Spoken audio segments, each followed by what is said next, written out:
People want positions, people want power. I'm in politics for power. You are too used to politicians that lie to you. I'm in politics for power, make no mistake. I'm here for power, unashamedly power. That's why I'm here. Yo, what's happening, guys? Your boy Uncle P with another episode of Uncle P's podcast. Well, guys, listen. Yeah, I was trying to avoid this topic because I've been warned to stay away from the PA and Gayton McKenzie. Everybody comes in the comments and fights me every time I make a video about him. But guys, did we not say that a leopard does not change his stripes? Did we not say that we should hold people accountable for the things they say? Did we not agree that we said it with Drakers? You know, he has shown who he is. Gayton McKenzie has shown us from day one who he is. But yet for some reason, you know, we keep giving bro the benefit of the doubt. Now, I have spoken about him on several videos. Somebody told me he's the minister of sports. He can't do everything. He can't involve himself in everything. But, you know what?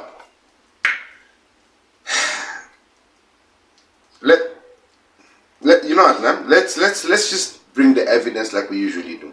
Because if I start talking, people are gonna start talking. So let's go.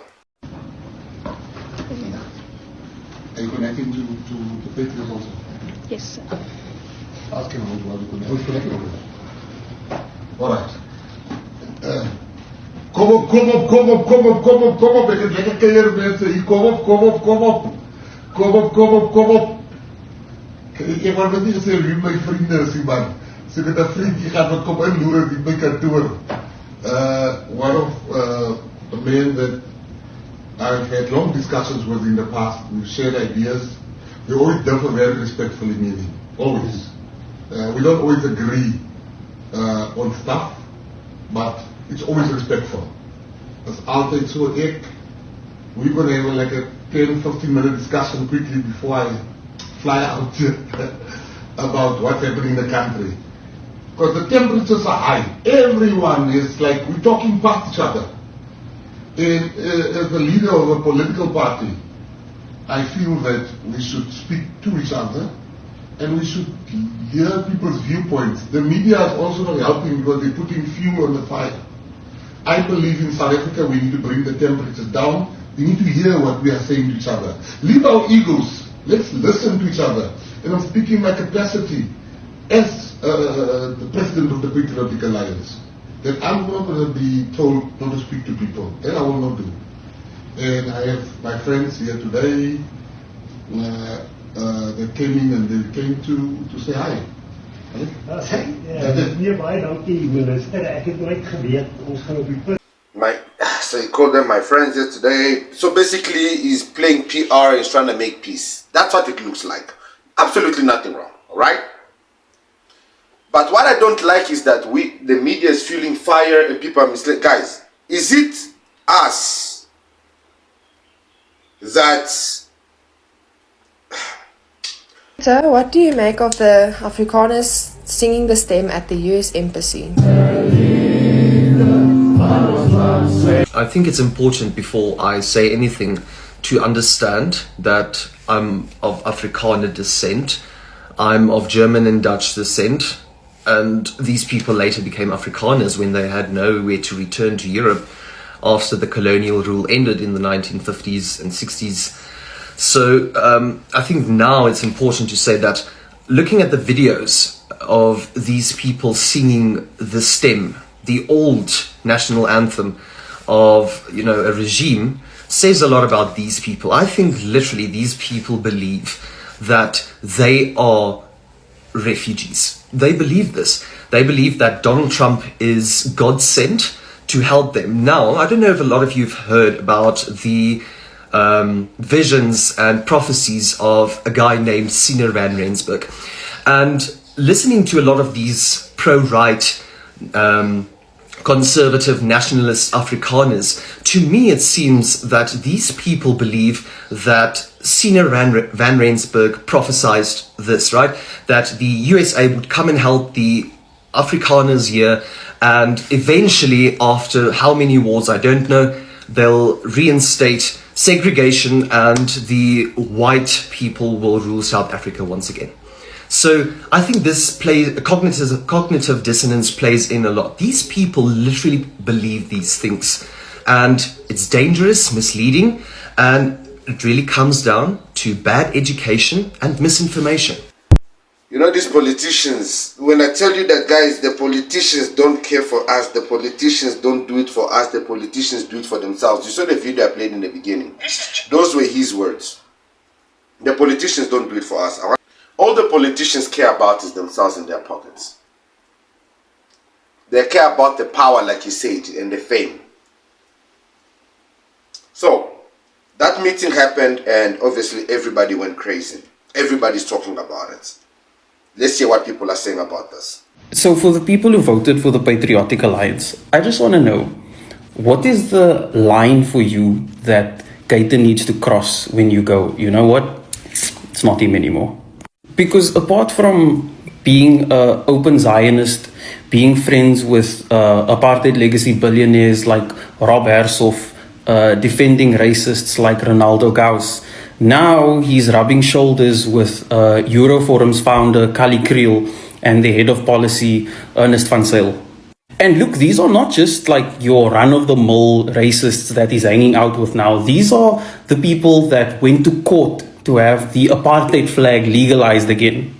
These are the people that fight to have racist statues and road names and all those things left in place, even though they are named after people who have literally unalived our ancestors for generations. These are people that they praise. These are like Orania supporters. These are like the most, if not the most racist organization in our country.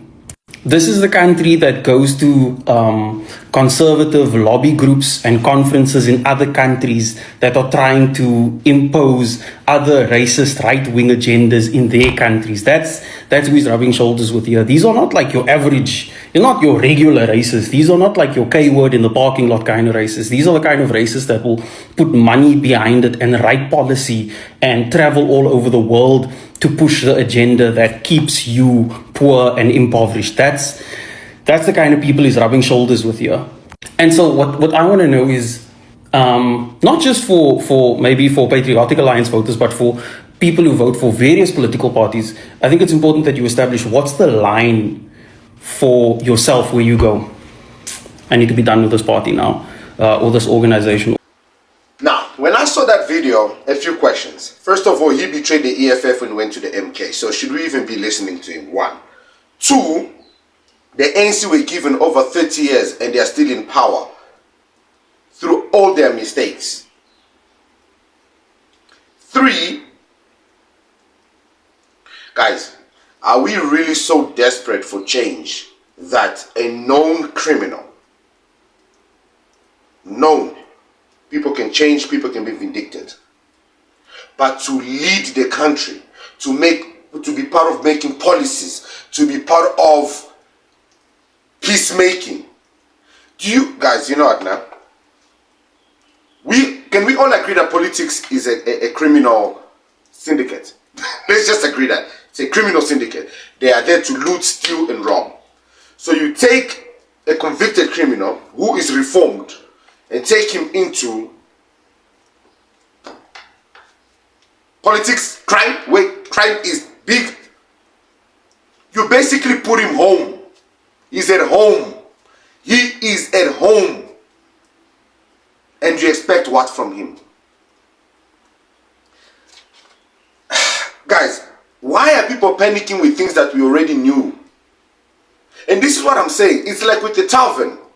Everyone is like, yeah, well, you know, we know these things happen. But guys, it's not right. It's not right. But we allow these people to lead us. We allow these people to have a say. Guys, we know every single bouncer in all the clubs we go to are mostly foreigners. And they are illegal in this country. The police know it. The citizens know it. And nobody's doing anything. And that is what needs to be done. Those things need to be handled in order for change to happen. You start with the smallest things.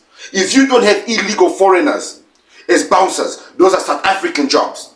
Illegal foreigners as waitresses, those are South African jobs. If you don't have illegal foreigners as the car guards, listen, in Bedford View, Eastgate doesn't have car guards. My mall here in Middledale, car guards, Congolese. Foreigners, you can't find a single South African. And those are the things. I know that people are going to say, but Uncle P, those are small jobs. No. It's not about a small job. It's about cleaning the country.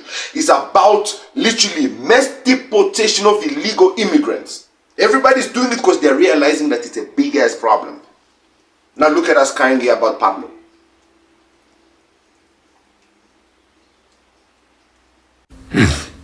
The people who voted for Gayton McKenzie, I need you guys to come back to your senses. I need to know that you guys are sober for 2026 and 2029 because we've got a big problem.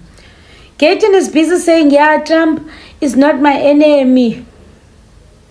An entire minister, son. Like, how can we educate to Gayton McKenzie? An entire minister. Poppy, he's having a meeting with AfriForum saying, Ubana, you guys are also not, like, Gayton is just so embarrassing. He is so embarrassing. And I need the people that voted for him to unvote him. Crazy. Listen to this clip and just tell me, Ubana, what are we going to do? Get problem with Gayton. Like, how do we deal with Gayton McKenzie? What can we do? Yo, son. Indoka Gayton is so exhausting. Like, I don't know why President I don't even know why President is not reshuffling him. I don't know.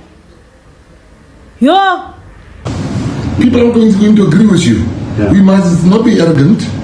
We must listen to the other views and we must try to convince them to say by argument, not by ignoring them or by saying I will not speak to this or Gayton is a gatcreeper of America. Listen, let me tell you something off the bat.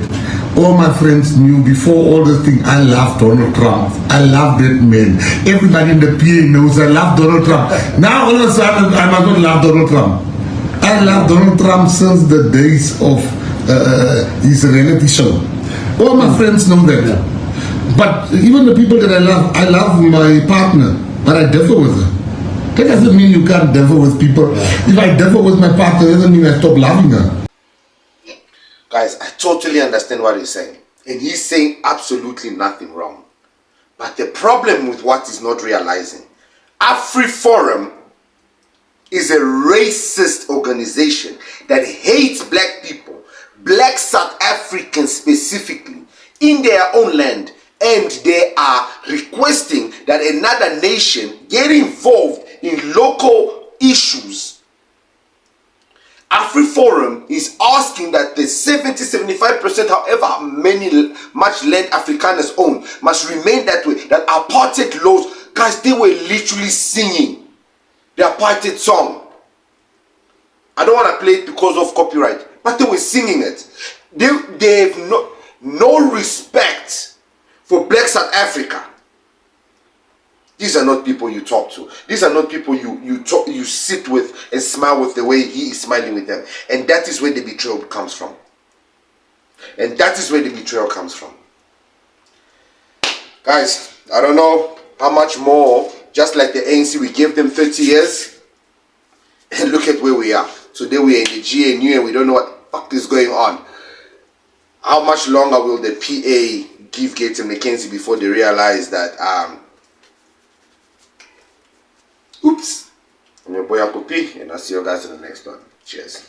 That was where I differ with you, and then you can say your say. Okay. Thank you.